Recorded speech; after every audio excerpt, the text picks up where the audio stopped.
te vous allez belé vous sur la poste télévision na bino pour la émission Ezu na yango ba de ko balandi émission Ezu na pesi bino mbote bisika nyonso Ezu bino petite kimia ensemble tata e ingela o mabota bino parce que on a République démocratique du Congo pambate ba yiko ngomani basusu ma ko ebate que segere penza pour valoriser école wa biso République démocratique du Congo ata ko tozela tata mokonzi malonga te o penza ako sala makambo oyo malongo banite kasi yango tende ko pekisa opo bundele kolo wayo yango pende ko pekisa to sala makambo malamu po ete biso moko bakongo mani tozwa pe bonsomi bwa biso pambate lelo biso bakongo mani tokomi bato pamba likolo ya moto moko oyo lobaki muyaka moko afingisa bayaka baso lelo kongo mani moko oyo leko wala maponami yo lelo kasambusi biso bayi kongo mani bande ko balandi ezali kambo ya botili kitamu so boko mone ko sala pipi bo comprendre biso ke tozali ka commencer la mosala na lolenge ya mboka ezali bongo ko moni biso kambo ya robundela poete bozo koza biloko na malamu nde on tozo ko singa pe to lobiete to ali bongo na pilite ya kamera ya molo ko mona ke ba ko sala pasi to ali bongo na ko moni ko ma donc segeri to sala taka poete ba iko momani ba yo ka poete ba yike ba ko benga mamosi ya to ko mona ole susu te mamosi ya la biso balobi olembongo mamosi ya balobi la ngamo mosusu mamosi ya balobi machin pamba te vous allez ko s'abonner te vous s'abonner massivement à la chaîne de Libération vous s'abonner à Océan du Congo bino ba abonner wa biso bo ali peut-être ba yike bo partager ka émission et bo tala ka yango du début jusqu'à la fin moi la mère de Brune en Autriche voilà ali pa mo ça partager ka Jean-Jacques wa biso pe na Angleterre na mboka Big Daniel ngenda pe anga mokonzi partager ka émission senga na bato batala ka pe ba s'abonner batala émission du début jusqu'à la fin et vous allez voir malamu Valérie Petelo wa biso pe sala bosala wana mama bonheur mama Eugénie manga bosala ka bongo misala wala ba mama ya moto mojali moto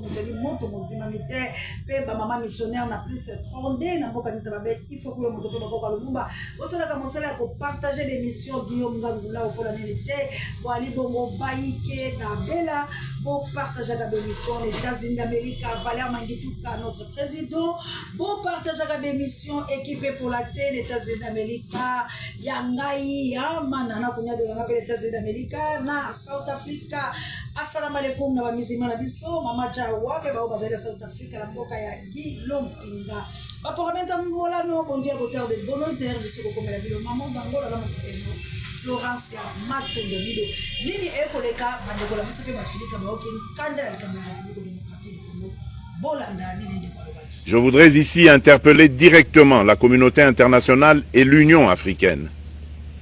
Le Rwanda continue de violer ouvertement et sans scrupule les principes fondamentaux de la Charte des Nations Unies ainsi que les accords régionaux. Pire, ces agissements se déroulent dans une impunité totale et ce avec un mépris manifeste des règles internationales et des valeurs que ces institutions sont censées défendre. Cette attitude arrogante, qui ne cherche même plus à masquer ses forfaits, est une provocation inacceptable à l'égard de notre souveraineté et de la stabilité régionale. La présence de milliers de soldats rwandais sur notre sol, leur soutien politique, logistique et militaire à leur pantin du M23, ainsi que leur implication dans l'exploitation illégale de nos ressources naturelles, nous conduisent tout droit à une escalade aux conséquences imprévisibles, mettant en danger toute la région des Grands Lacs. Très chers frères et sœurs, nord, sud, de l'est à l'ouest, bonjour, bonsoir. Lorsque vous entendez ce type parler, vous avez l'impression qu'il est le directeur de communication du gouvernement congolais. Vous n'avez pas l'impression que c'est le président, c'est celui qui donne des décisions, qui prend les décisions, qui assume le destin des Congolais qui est en train de parler. Vous avez l'impression que c'est le directeur de communication ou alors le ministre de la communication qui vient faire une communication gouvernementale. C'est terrible. C'est assez terrible. De telle manière qu'on n'arrive plus à comprendre vraiment ce que vaut Tshisekedi. Monsieur Félix Tshisekedi, j'aimerais vraiment, si tu ne le sais pas, te rappeler ici que le Rwanda est un micro-État à côté du RD Congo. Le Rwanda est un micro-État, c'est un petit État comme ça là, à côté du Congo RDC. J'étais au Rwanda, moi. J'ai vu le Rwanda est comme Yaoundé. avec le même relief et tout ça. J'étais au Rwanda. Le Rwanda, c'est un petit État. Tu dois avoir honte de venir tous les gens, tout le temps se plaindre, se lamenter. Oh, le Rwanda a fait, oh, le Rwanda a fait. Quelle honte! Mais quelle honte! Le Rwanda soutient le M23. Le M23, c'est un État. L'État du M23 est où? Le Rwanda, ce n'est que la branche de marché. Tu passes le temps à dire aux gens ce qu'ils connaissent. Mais est-ce que tu es là pour communiquer, pour dire aux gens ce qu'ils connaissent? Mais tu es là pour agir, soutenir et protéger les territoires congolais, leurs biens et les Congolais. Ah, bref, pour faire bon français, soutenir les Congolais, leur territoire et leurs biens. Quand tu sais que le Rwanda est un petit pays comme ça à côté du Congo, tu n'arrives pas à comprendre. C'est comme si on disait un éléphant qui se lamente tous les jours d'un chiot qui aboie sous ses pieds. Mais quand vas-tu, est-ce que tu n'es que un communicateur, un directeur de communication du gouvernement congolais? Mais c'est pas possible. Tu n'oses même pas prononcer ceux qui sont derrière le Rwanda. Le Rwanda est un petit pays comme ça à côté du Congo. Qui arme le Rwanda? Pourquoi tu ne les dénonces pas? Pourquoi tu n'as pas le même discours que les Ibrahim Traoré, la Simi Goïta et tous ces gens-là? Pourquoi tu ne parles, pourquoi tu ne peux pas dire la vérité? Mais qu'est-ce que tu fais là? Mais qu'est-ce que tu fais là? Mais je vais encore te dire une chose. Si c'est le Rwanda, tu ne peux pas me dire que le Grand Congo, RDC, ne peut pas écraser un petit microbe qui est à côté. Tu passes le temps à aller dans tout le monde entier. Quelle honte tu donnes aux Congolais? Quelle honte tu donnes aux Congolais? Tu dis que tu vas partout chercher quel paix avec un micro. Tu as vu partout où cela s'est imposé dans ce monde-ci. Lorsqu'un grand se sent menacé par un petit, il écrase. Ah, tu viens donc accepter ici, nous faire comprendre que le Rwanda est plus puissant militairement que le RD Congo. Tu viens nous faire comprendre ici que le Congo c'est un éléphant au ventre vide. Tu viens nous faire comprendre ici que le Grand Congo, on ne danse que le kwasa, le ndombolo et tout ça, et que les têtes sont vides. Tu es entré par ton acte, tu es en train d'insulter tous les Congolais. Tous les Congolais, Félix Tshisekedi. Tous les Congolais. Est-ce que tu t'entends parler, Félix? Est-ce que tu t'entends parler? Mais c'est honteux. Mais c'est souillant. Mais c'est lamentable. Mais ce n'est pas possible. Comment tu peux le dire? Tu ne comprends pas que si tu dis encore que les forces occidentales s'attaquent à des biens et instrumentalisent le Rwanda, c'est encore un discours plus cohérent.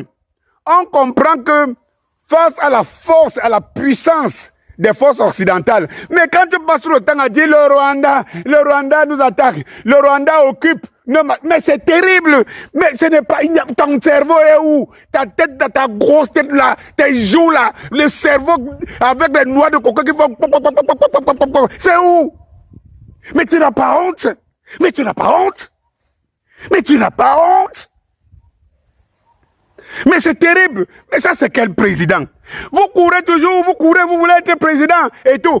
Je me rappelle comment tu tapais la main sur la table devant les journalistes en leur disant « Oh, si le Rwanda fait machin truc, j'ai réuni les deux chambres, je déclare la guerre. » Mais tu n'as pas une aviation pour aller bombarder le petit Rwanda à côté? Mais tu n'as rien. Mais si tu n'as rien, mais tu ne comprends donc pas que ce sont ceux qui vont voir, qui donnent les armes que tu n'as pas au Rwandais. Et qu'est-ce que tu veux dans les négociations? Mais qu'est-ce que tu t'attends dans les négociations avec qui? Oh, tu sais qui dit. Je n'ai jamais vu la honte de ma vie. Les gens vont me rappeler que dans mon pays c'est mieux. Mais dans mon pays, qui attaque mon pays? Qui attaque mon pays? On a nos problèmes internes. Mon gars, Félix, c'est de l'Afrique qu'on parle. L'Afrique nous appartient. L'Afrique nous appartient tous. On a le droit et le devoir de parler de l'Afrique. Nous sommes des panafricanistes. Nous sommes des africanistes assumés, avérés. Oui, c'est le discours que les Ibrahim Traoré tiennent tous les jours. L'Afrique, l'Afrique, toujours l'Afrique, l'Afrique. Ces images, on ne devrait plus les voir. En ce jour, ici, où l'Afrique se réveille, s'émancipe. Un grand Congo en Afrique centrale, devant un petit, un micro-État, un gros président, passe le temps à se lamenter d'un minstock président comme ça, à peine le vent peut l'emporter. Oui, Félix Tshisekedi. C'est-à-dire que tu as l'image du grand Congo, RDC. C'est-à-dire qu'on te voit avec le poids, le corps et tout cela, mais il n'y a rien. Et vraiment, tu représentes le Grand Congo et on voit là-bas Kagame, Mengstock comme ça et tout, le petit pays là. Et tu passes le temps à venir se lamenter, lamenter. Va bombarder le Rwanda pour nous montrer que, pour exposer ceux qui sont derrière le Rwanda.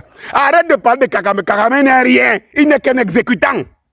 On veut que tu prennes tes responsabilités, que tu parles. Si tu n'as pas les armes, va voir les Russes. Et aujourd'hui, on a l'information que les Russes t'ont demandé depuis. Les Russes t'ont demandé de signer avec eux pour protéger le Congo. Tu ne l'as pas fait. Tu montes, tu descends dans les avions. Tu es bien joufflu et tout ça. Il faut arrêter ça, hein. Il faut arrêter ça. Voilà. Bandeko, ezali pas si fait mawa. Vous allez koyoka likambo na lobaka éléphant au pied d'argile. Éléphant, bali kokote la ye, boyoki ndeko. Atomboki. Asiliki pour le Congo était boni Afrique à la biso pe Congo munene ba ko benga grand Congo et koki ko sala lolenge oyo. Alobi et ali ko ngaite et ali bato mususu ko nazali ko ebate. Est-ce que penza ba député à biso bo ali pe ba député à solo balobi la peuple. Bino penza bo fotera ba loi pour la mboka la bino. Est-ce que makambo ezo ko manini ezali pe ko mosala makola bino. Tout l'andalano, baïba chrétien entre guillemets, officiel de l'église du réveil du Congo présenté par le bishop Bravo Jacques-Martin Yoka, président du bureau du Conseil des sages. Après l'audience que le chef de l'État a accordée aux confessions religieuses hier soir, il nous revient de relever que l'initiative de dialoguer est acceptée par le chef des confessions religieuses et encouragée par le président de la République à condition de l'inclusivité de médiateurs religieux. C'est pourquoi l'Église du réveil du Congo relève que 4 obstacles peuvent empêcher que les choses ne se passent de la manière que cela doit être et cela nous oblige en tant qu'Église du réveil du Congo à rejeter la démarche des catholiques. Premier obstacle, l'initiative des catholiques et des protestants ne favorisera pas la cohésion nationale pour la paix sociale parce qu'elle est exclusive à eux et elle est tout à fait particulière. 2. Ces 2 confessions religieuses dénigrent, disqualifient et réduisent les autres confessions religieuses au rang inférieur alors que démographiquement, les confessions religieuses et qui ne sont pas avec les catholiques et les protestants regorgent plus de 80% de la population des croyants. Troisième obstacle, les 2 confessions religieuses ont un discours dangereux qui montre un agenda caché qui a été dévoilé par Monseigneur Cholet lors de la rencontre avec les autres confessions religieuses en présence du révérend Senga. À 2 reprises, Monseigneur Cholet a affirmé que les conclusions de leur initiative seront remises et déposées sur la table de celui qui viendra après le régime Félix Tshisekedi. Le cardinal Ambongo n'a-t-il pas affirmé dans une de réunions avec les évêques et les abbés que leur démarche est projetée comme une initiative tendant à préparer une sortie honorable de M. Félix Tshisekedi. Une sortie non humiliante, avait-il dit. 4e obstacle, continuer des contacts en ignorant les recommandations d'inclusivité pour l'unité d'action, comme si les catholiques et les CC avaient la souveraineté populaire et que le peuple leur avait mandaté de poser les actes qu'ils posent, est un affront. Au moment où nous sommes en train de parler, où est-ce qu'ils se trouvent? Comment ont-ils procédé pour arriver très rapidement et prendre contact avec les rebelles qui ont pris Goma? Avec quelle facilité? Quand est-ce qu'ils ont négocié et comment est-ce qu'ils l'ont fait? C'est pourquoi nous voudrons recevoir des réponses à ces 3 questions. À qui iront-ils rendre compte de leur initiative? Qui va organiser le processus de ce pacte social tant décrié et pour la paix? Quelle est, en 3e lieu, la part des responsabilités des institutions de la République qui sont totalement engagées à la recherche de la paix? Comment pouvons-nous comprendre que Monseigneur Siko Melchizedek, évêque de Butembo, ait un avis contraire, car il voudrait connaître avec qui faut-il dialoguer et si il faut dialoguer avec le M23 et que si les M23 sont des Congolais, pourquoi ont-ils recouru à un pays étranger agresseur de notre pays? C'est pourquoi nous exhortons au chef de l'État, Félix Antoine Tshisekedi Tshilombo, en tant qu'élu majoritaire du peuple, de stopper les démarches de ces 2 confessions religieuses et de le ramener à l'inclusivité et surtout à l'unité religieuse. Enfin, nous recommandons aux nonces apostoliques, au nom de l'État du Vatican, de rappeler à l'ordre leurs concitoyens et de rechercher l'unité avec les autres confessions religieuses comme ils l'ont fait jusqu'à présent. Je vous remercie. Et puis si pas si peu on a évité. Pour être bangono se bazali ko bakaka pour ani bayi catholique bakenda ki bongo kokuta na ba M23 nanga pe baleke ki na njela ya Rwanda. Et la bande était la même monsieur où tu connais ka. Au moins le lenge mona mboka vita caméra a répondaki ndeko Eliezer. Pour la kolobelete makamala président de la République a bien. Bon a évité ba confesser religieuse oyo ba chrétien oyo. Lokola bango bazalaka lokoso ya mbongo. Na évité longo ni ba côté mais ba catholique. Pour être ba catholique ba moni ete bino baso bolala pongi na ba prophétie à lokuta. Bino baso bozali ko lukaka mbongo mais bozo kosunga Congo te. Pour l'église la bilotan bandimba zo il faut boter ya bango révolution. Il faut boter sa bango que guerre eza na mboka la bino. Bato bazo bundisa mboka la bino likolo ya biloko évangile ko côté ya bango ya ngwana botika côté évangile mal compris. Et bobimi ete bolobi bato ba ko négocier te mais nini bino? Ba chrétien dormeur oyo bozali ko sala nini? Ba église des dormeurs. Nini bozali ko sala bosangani wapi pour la kopesa pe mot d'ordre? Pour la kosenga quelque chose. Oui, tu vas négocier la nangate parce qu'elle est rebelle. Mais ma solution ni bino l'église bozo pesa boyebi ka ba dim na offrande, ko détourner vision ya bandimi ko distraire bango. Pour la kotali sa bango te boso les ali ko la République démocratique du Congo. Bozana ba kilte presque chaque semaine. De lundi au lundi le 1er au 30. Mais bolobakani na kate l'église la bino. Est-ce que bozo tali sa bango ke sengeli ba réveiller? Et sengeli ba bungi la mboka, et sengeli ba se révolutionner, et sengeli te batika la ndako, makile ba kongole pour le kolo ba bango, pour ete ba bomi bango ba ike, bote ya kanini. Kaka soki likambo bokimi mbango. Bozo so na bino la bino. Boza kotina na ba poison bino la bino. Ya malamu ezali te lokoso ya mbongo mibi.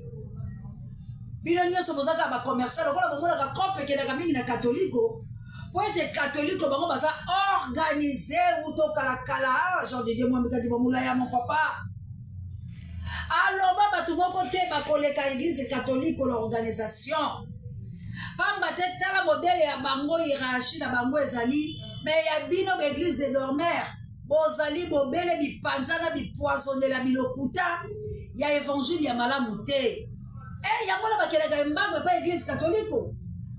Pour être bien au Congo, vous êtes des aventuriers. Au Kosaka bateau. Mais vous allez couper cette église catholique et bien ça bateau soulèvement. L'église catholique c'est la marche. Non, tout le monde a binoté pour ça la soulèvement. Non, tout le monde a binoté pour ça la marche. Quand on besoin de ça la marche, il y a beaucoup de choses bandimi. Il y a seulement qu'on négocier mais to ligne de division entre nous. Tozali kosanga na bona mboka Félix Antoine Tshilombo atika bilobi a démissionné atika kolobeke lobeke a déclaré guerre lolenge Mouzé Laurent Désiré Kabila salaki a repoussaki bango ba Congo mani bazali kozela yo lolenge mona mboka Vitel caméra lobaki les pacificateurs donnèrent le pouvoir, donnèrent des leçons, après ça, les leçons. Aloba qui l'a démissionné. Aloba qui l'a ou déclaré guerre. Et le monde a bemba gombo. Ako kende konluka, oui. Mais est-ce que Yomoko, osa côté la tête que baso bomba soldat na yo, kabuya cha vidéo, ba soldat ba kolobani. Si vous êtes en connivence avec l'ennemi, en tout cas, mes chers officiers, le moment est venu où nous devons changer. Regardez l'honneur d'un officier. Honneur ya officier. Mutumoko boyazu mundu kilelo, lobi aye avant d'issionasser. Yo kanisi ba kopé sopete wana. Yo kanisi qu'ils vont vous considérer. Ils ne vont pas nous considérer. Si vous vous trompez, moi je vous rappelle,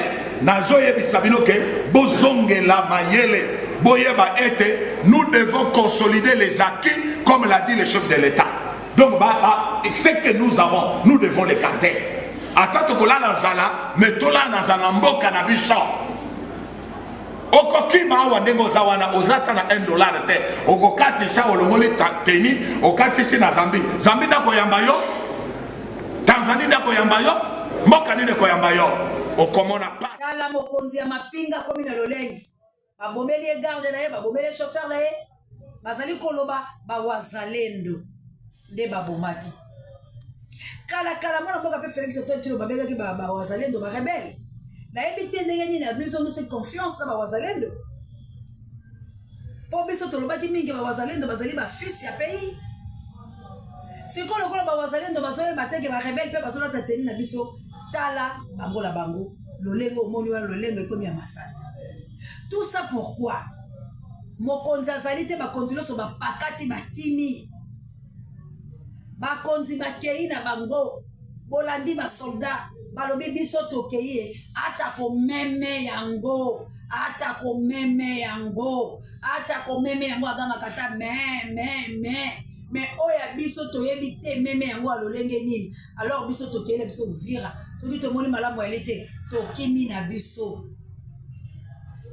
pona ni tokolinga baboma biso te bo rendre FARDC faible armée à makasi ba génétal otake tumba lokwa kilame génétal otake tumba kale ko to ko le femme pécade la chabiana aken to la posa la bilo pasteur on na mon Carmel toujours na aken Allemagne to zaina posa la bilo ba papa ya Suisse botele ba maman c'est biso ba papa ya Suisse pe to la muki to ali na posa la bino to zali na posa la bino ba mama ya moto mojali to bunde tumba mona mère de Bruno l'Autriche Goche Boulay to bunde tumba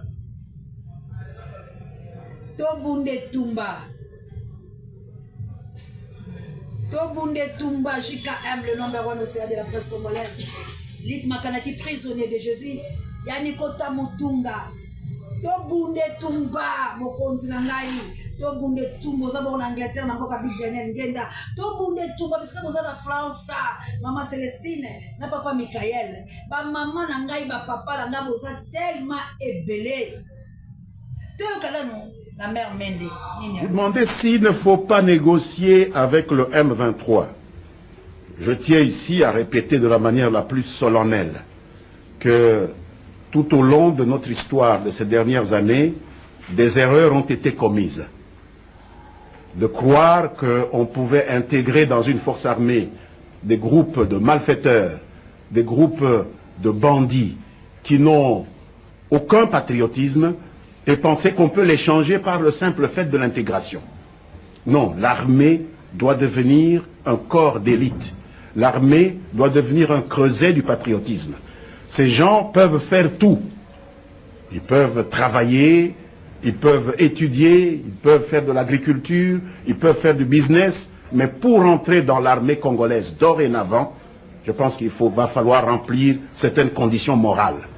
Et les gens du M23 ne sont pas éligibles dans l'armée. Et donc nous ne négocierons pas avec eux. La guerre prendra 100 ans, nous la ferons, mais on n'intégrera plus jamais un ver dans le fruit de la nation. Jamais nous n'intégrerons des agents de prédateurs étrangers pour soi-disant prendre en charge notre sécurité. Cette erreur-là, nous ne la commettrons plus jamais et donc il n'y aura pas de négociation avec des criminels. Est-ce que tu négocies dans la tango tu as la faiblesse? Bande kolanga ba congolais. Est-ce que biso peut être ko bundate et longola ba ima pinga la biso? Mutazali ko empêcher bitumbu elika mona mboka Félix Antoine Tshilombo. Parce que boyoki ba vérité. Et puis les notions qui division ezali. Na oki débat ende kolanga moko. Ce qui n'a quitté le moindre mal, mal nécessaire. Ce qui n'a quitté le lobby kaya se biso karande bolobi wana. Donc biso na minute yo mutu azobundela biso bitumba les ananga. Oui, tu peux encourager parce que c'est total les carabino. Lobby to comme un royaume ya Luba et comme un royaume Luba. Bino mo bozo tambula ba panel nyonso bozo lo ba polele. Bozo lo ba yango polele ke bo comme ça Congo royaume. Félix Liboso ce qui Félix à lobby à Longwe bo ti Anthony atanga wapi. Anthony Zaki na guetté na Belgique soko yebité. Azalaki pire petit habitinde ba dealer. Voilà, tokozo ko encourager ye. Ceux qui ont l'habitude total na Félix na nanga mutaleki kutu ki congolais zaki eza nanga wana bolingo wana changer na ekolo. Donc hier wana ndem mutaye ko bundela biso bitumba. Le la bozo ba sulika ma constitution te parce que nanga tele msi mandoki. Ozo yoka kaka ye mutasala ki Félix pas comme na poste wana. Ceux qui n'ont pas Rwandais, ils ne peuvent pas Rwandais. Alors, Rwandais, il y a quoi qu'on aide biso. Si maintenant, peut-être bien Félix.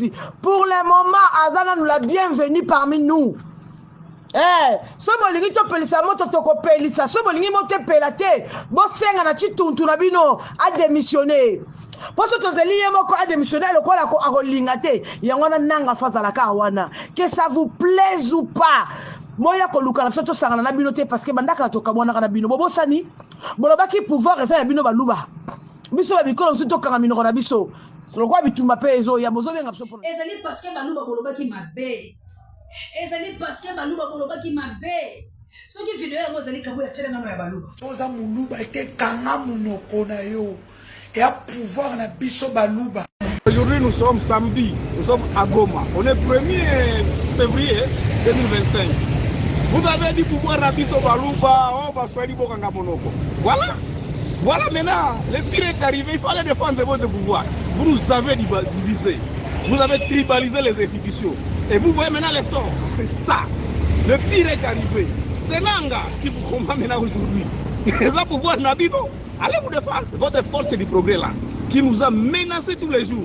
Vous voyez comment est-ce que vous avez divisé les Congolais avec la question du changement de la Constitution, avec le tribalisme de tout et pour tout et partout. Et maintenant là, on vous regarde, vous commencez à crier maintenant, vous commencez à nous appeler et de pouvoir vous aider. Non, ce n'est pas comme ça. On doit gérer le pays avec toutes les valeurs et tous les principes démocratiques.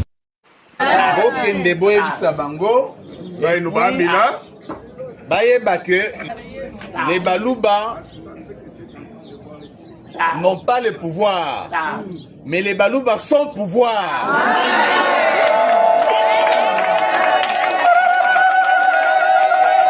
Botama na pouvoir ya kobotama. Vous allez tout ça là moi pour diriger bango balinga bali. Tala lelo ba komi kozongisa la bino pa bate ba maloba ya lolengi wale zalaki malamu te.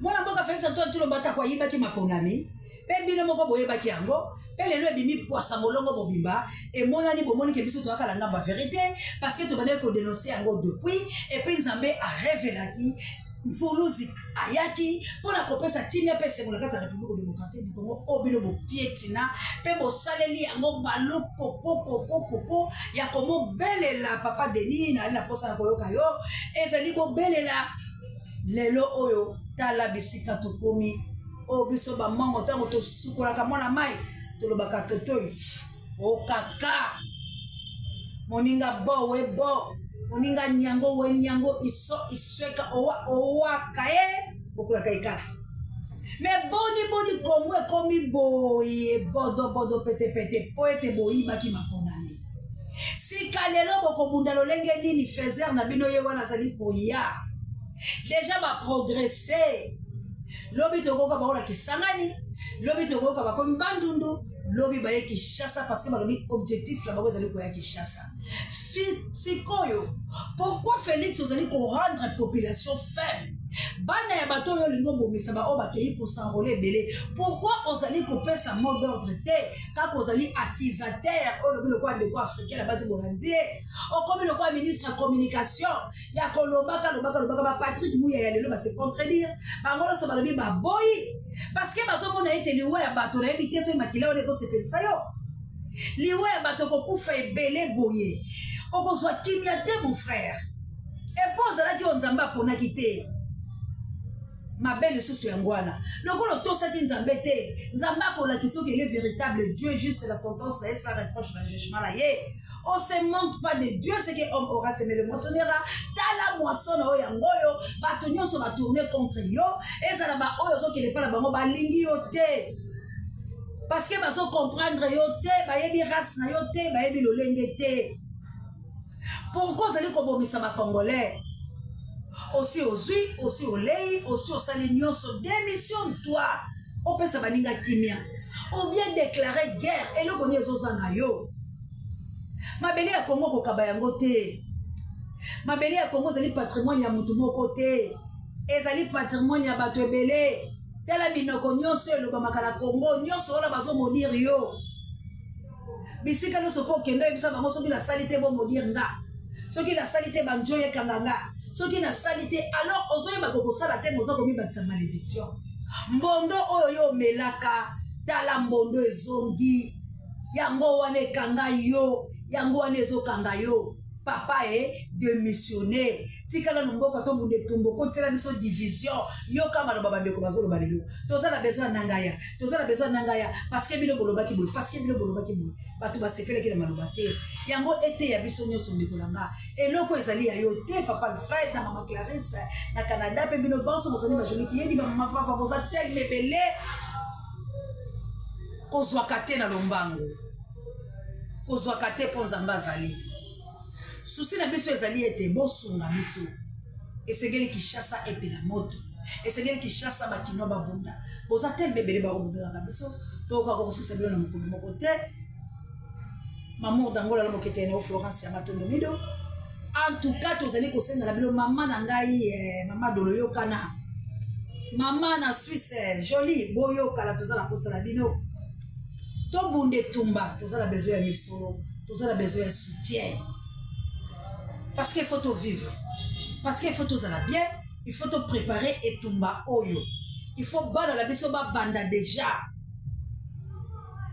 To tumba lo ba mi to kala bango. To tumba bisika nyoso bango bazali. Po bango pe bazala na ba chômeur ba vana ndaka.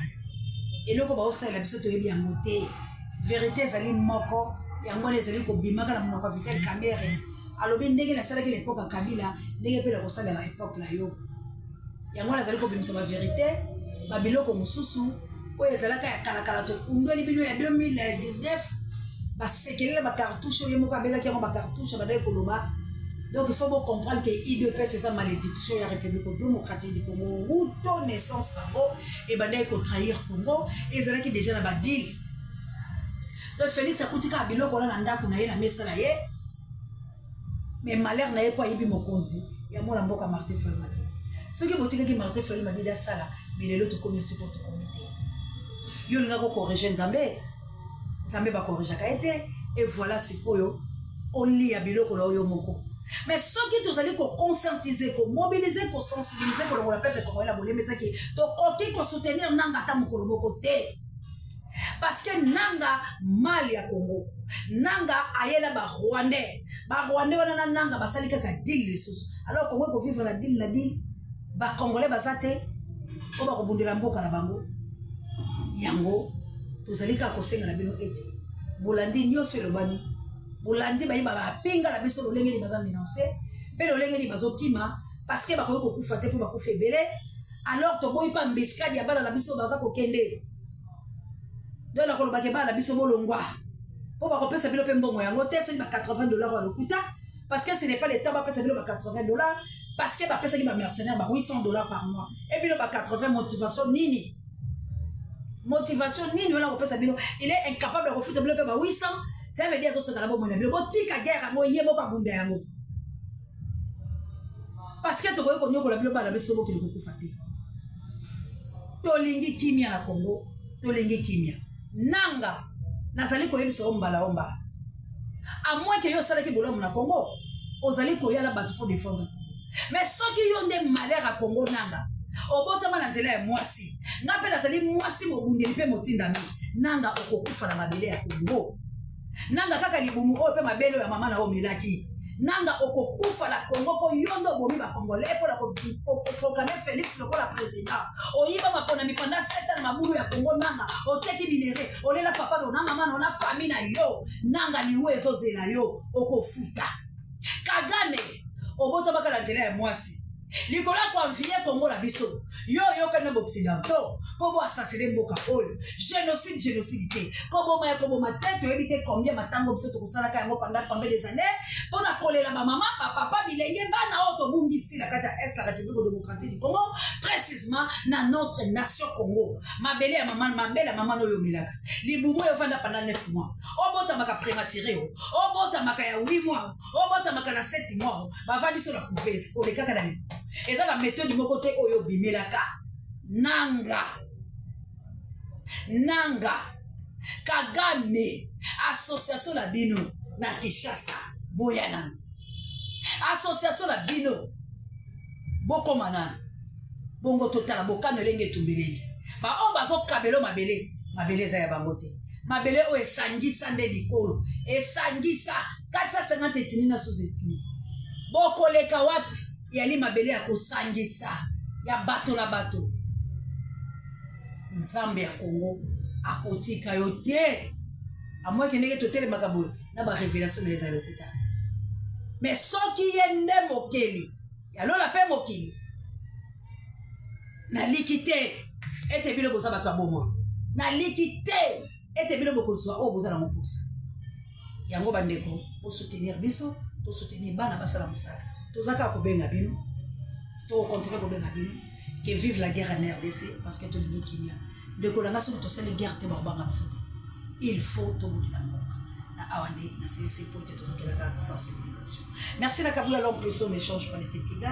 Merci na Pape Dieu directeur recherche stratégique et puis à son âme ça mon compte pareil avec monsieur Biso mama Samuel Mabulongo mama Pirate yako na libota ya activiste la biso musicien au hôtel de Koboma nango c'est manqué la biso on peut se ba condoléances na libota bato bino moko bozobo ah nanga ikabote ba o bazo kufa kaka banyama mais liwana